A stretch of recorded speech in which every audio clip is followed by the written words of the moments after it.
Adesso andiamo a cuocere il nostro riso. L'ho preparato nella pentola con l'acqua, rapporto 1 a 1.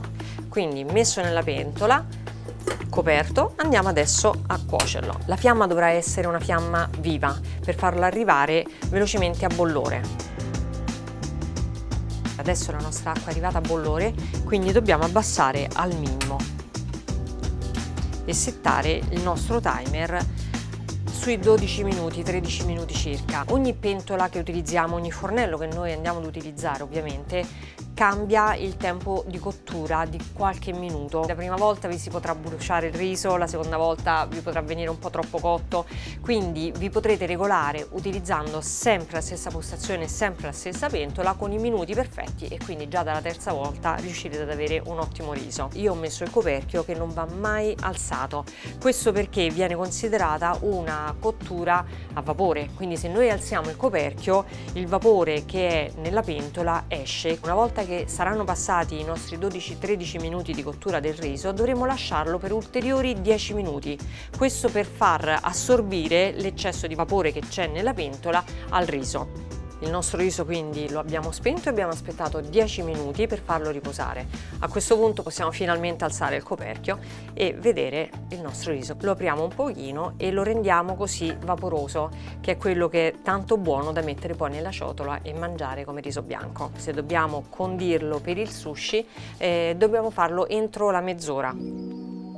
Adesso andiamo a preparare quello che è il condimento per il sushi, quindi il sushi su. Orientativamente le basi sono uguali per tutti ovviamente, perché l'aceto, il sale e lo zucchero sono basilari, però la quantità e il rapporto che c'è tra il sale e lo zucchero può variare da chef a chef, non solo, ma anche da regione a regione. Le proporzioni sono molto facili queste qui perché ho scelto il cup come unità di misura. Per ogni cup quindi di aceto andrete ad utilizzare mezza di zucchero e un quarto di sale. La cosa importante è che una volta che mettiamo questi ingredienti nella pentola per scaldarli non andiamo a cuocerli, è soltanto per scaldare e far sciogliere bene tutti quanti gli ingredienti. Non appena l'aceto è un tiepido caldo potete spengere e continuare a mescolare finché non diventi una soluzione completamente trasparente.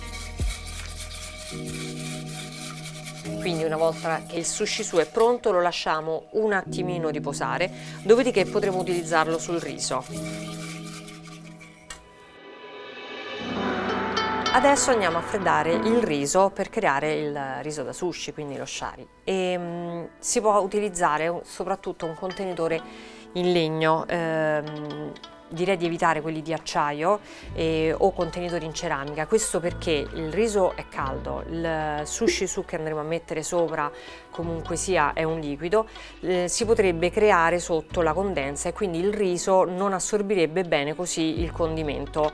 Lo immergiamo per una mezz'oretta circa, deve assorbire l'acqua, quindi perché sia per lo shock termico di quando mettiamo il riso bollente che proprio per non far attaccare il riso. Io utilizzo un altro tipo di contenitore che ha praticamente le stesse caratteristiche ma in versione più moderna. Quindi adesso metterò qui il riso e andrò direttamente, quindi senza averlo messo a mollo, a mettere il sushi su e a condire così il riso. Del riso che abbiamo cotto andiamo a lasciare la parte finale perché potrebbe essere un pochino più scura. A questo punto, come vedete, il riso è caldo perché se lo lasciamo freddare si chiude e non va ad assorbire la giusta quantità di condimento. Non versiamo completamente il sushi su, ma andiamo a metterlo un pochino a pioggia, aprendo poi il riso. Questo perché deve essere ben assorbito da tutti quanti i chicchi allo stesso modo.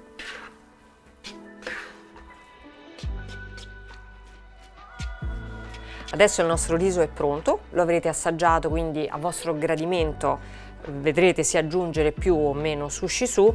Dovrete coprirlo con un panno umido, questo perché altrimenti il riso si secca, invece noi lo vogliamo mantenere bello umido. E il panno lo potete bagnare con acqua e aceto, così almeno diciamo siamo sicuri che il riso non si attacchi al panno.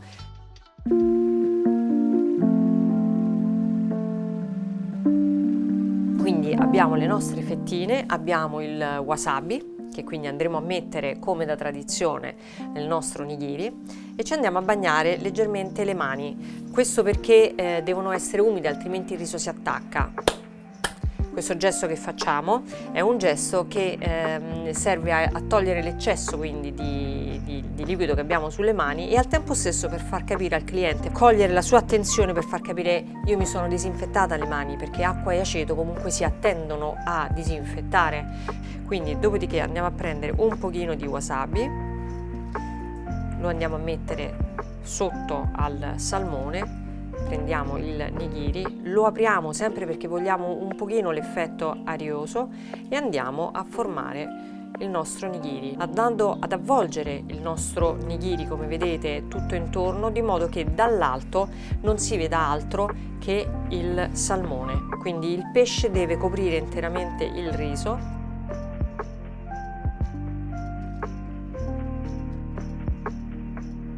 Si possono accompagnare con un pochino di salsa di soia. Prendiamo il nostro nigiri con due dita proprio al lato, per tutta la lunghezza. Con un dito si tiene il pesce e si fa toccare solo il pesce nella soia.